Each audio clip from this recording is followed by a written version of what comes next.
है ना, first generation, second generation, इसी तरह से थर्ड जनरेशन आएगा, फोर्थ आएगा और फिफ्थ आएगा। तो फर्स्ट जनरेशन के जो कंप्यूटर हैं तकरीबन 1940 से माना जाता है और 56 तक माना जाता है। इसको माना जाता है तकरीबन 56 से 63 तक माना जाता है। इसको तकरीबन 64 से 71 तक मान लिया जाता है ना। तीसरी पीढ़ी को 64 से 71 तक, और चौथी पीढ़ी को मान लिया जाता है 71 से अब तक, है ना, 71 से अब तक या वर्तमान तक। और ये जो है वर्तमान से आगे तक की अभी बात इसमें कर रहे हैं, ठीक है। तो इसलिए सन पर इतना ध्यान ना दीजिए। इंपॉर्टेंट ये है कि विकास का क्रम कैसा रहा।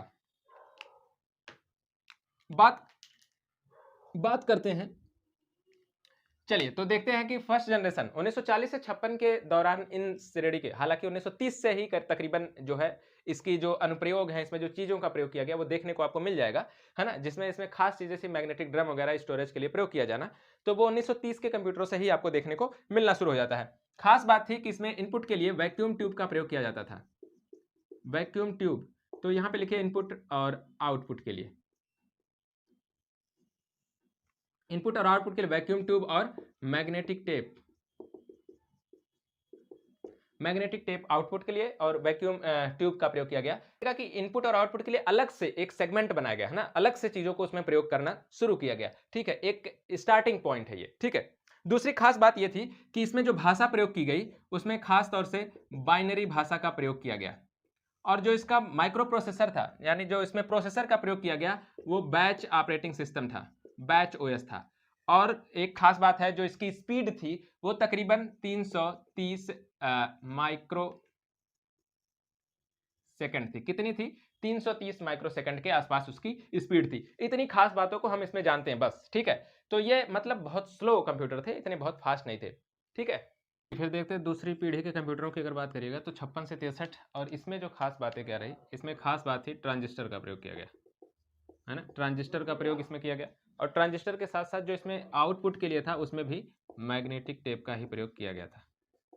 तो ट्रांजिस्टर और मैग्नेटिक टेप का इसमें भी प्रयोग देखने को आपको मिलेगा। लैंग्वेज की अगर बात करेगा तो इसमें बाइनरी से थोड़ा सा आगे बढ़े और इसमें असेंबली लैंग्वेज जो है, असेंबली भाषा या असेंबली लैंग्वेज का इसमें प्रयोग किया गया। ऑपरेटिंग सिस्टम की अगर आप इसमें बात करेगा तो यहाँ पर देखिएगा जैसे बैच ऑपरेटिंग सिस्टम था, इसमें जो है टाइम शेयरिंग है, time sharing, time sharing OS का प्रयोग इसमें किया गया। इसकी स्पीड जो थी तकरीबन 10 माइक्रो सेकंड थी, ठीक है। कितनी थी? तकरीबन 10 माइक्रो सेकंड की आसपास की इसकी स्पीड थी। चलिए तीसरी पीढ़ी के कंप्यूटरों की अगर बात करेगा जो 64 से 71 के बीच में है, तीसरी पीढ़ी के कंप्यूटर। अब इस तीसरी पीढ़ी के कंप्यूटर की खासियत ये थी कि यहाँ से जो है इंटीग्रेटेड सर्किट का प्रयोग किया गया, है ना, आईसी जिसको आप शॉर्ट फॉर्म में देखते हैं, इनपुट के रूप में आईसी का प्रयोग किया गया। अब आईसी को कभी कभी आपका फुल फॉर्म भी पूछ सकता है, तो आप बताइएगा। इंटीग्रेटेड सर्किट इसको कहा जाता है। आउटपुट के लिए मैग्नेटिक कोर का प्रयोग किया गया, इसमें ड्रम की जगह मैग्नेटिक कोर, कई सारे सेट्स तैयार किए गए, उसको प्रयोग किया गया। भाषाओं में देखिएगा तो इसमें कोबोल और फोर्ट्रान जैसी भाषाओं का इसमें प्रयोग देखने को मिला। टाइम शेयरिंग में तो इसमें real time sharing, real time sharing system का प्रयोग किया गया।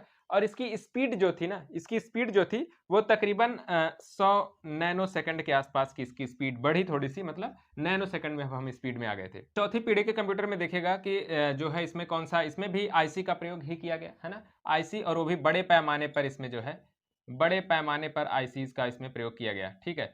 साथ ही इसमें देखेगा कि इसमें भाषाओं के माध्यम से, अगर भाषाओं की बात करिएगा तो कोबोल, फोर्ट्रॉन जैसी भाषाएं तो साथ में रही, नई भाषाओं के रूप में इसमें जुड़ी, पास्कल भी जुड़ गई, एडीए जैसी भाषाएं इसमें जुड़ी, ठीक है। इसी की तरह से अगर इसका नेटवर्किंग मतलब ओएस की बात करिएगा तो इसमें टीएसएन ओएस का प्रयोग किया गया। टीएसएन को बोलते हैं टाइम शेयरिंग नेटवर्किंग, है ना, टाइम शेयरिंग नेटवर्किंग जैसे सिस्टम का इसमें प्रयोग किया गया। स्पीड इसकी अगर आप बात करिएगा तो तकरीबन 300 नैनो सेकंड थी स्पीड इसकी, 300 नैनो सेकंड, है ना, 300 नैनो सेकंड की, ठीक है। तो अभी जो है क्या हुआ कि स्पीड में धीरे धीरे चेंजेस आ रहा है, उसकी रिलायबिलिटी में भी चेंजेस आ रहा है, ठीक है, आकार से लेकर के हर एक चीज में। क्योंकि जैसे जैसे वैक्यूम ट्यूब और मैग्नेटिक टेप का जब सिर्फ प्रयोग होता था तो काफी बड़े कमरे से बड़े बड़े आकार के कंप्यूटर होते थे, फिर धीरे धीरे ट्रांजिस्टर्स में आए, छोटे होना शुरू हुए, फिर आईसी मैग्नेटिक कोर में जब आईसी का प्रयोग शुरू हुआ तो फिर कंप्यूटर का आकार धीरे धीरे छोटा होना शुरू हुआ। वरना जो ये एक एक कमरे में केवल यही लगाना पड़ता था, मैग्नेटिक टेप और ये वगैरह, क्योंकि स्टोरेज की व्यवस्था इतनी उसमें कम होती थी, तो बहुत सारे जो है प्रयोग करने पड़ते थे। चलिए, आखिरी वर्तमान वाले की अगर बात करिएगा तो इसमें भी आईसीज़ का प्रयोग किया गया और साथ ही आईसीज़ के साथ-साथ ऑप्टिकल कोर का प्रयोग करना शुरू किया गया। ठीक है, ऑप्टिकल कोर का प्रयोग करना शुरू किया गया, ऑप्टिकल डिस्क का प्रयोग करना शुरू कर दिया गया स्टोरेज के लिए। और यहाँ पर देखिएगा कि भाषाओं में बहुत सारी भाषाएँ अब तो आ चुकी हैं, जावा वगैरह की भाषाएँ जो आधुनिक में हैं, है ना? ठीक है, उन सब पे बेस्ड हो गया, ठीक है? और इसमें देखिएगा कि जो टाइम शेयरिंग नेटवर्किंग था, वो अब हो गया कि आईपीएस पे बदल गया था। इसमें क्या है, नॉलेज इंफॉर्मेशन प्रोसेसिंग सिस्टम है, ठीक है? नॉलेज इंफॉर्मेशन प्रोसेसिंग सिस्टम जैसे ओएस का प्रयोग किया गया।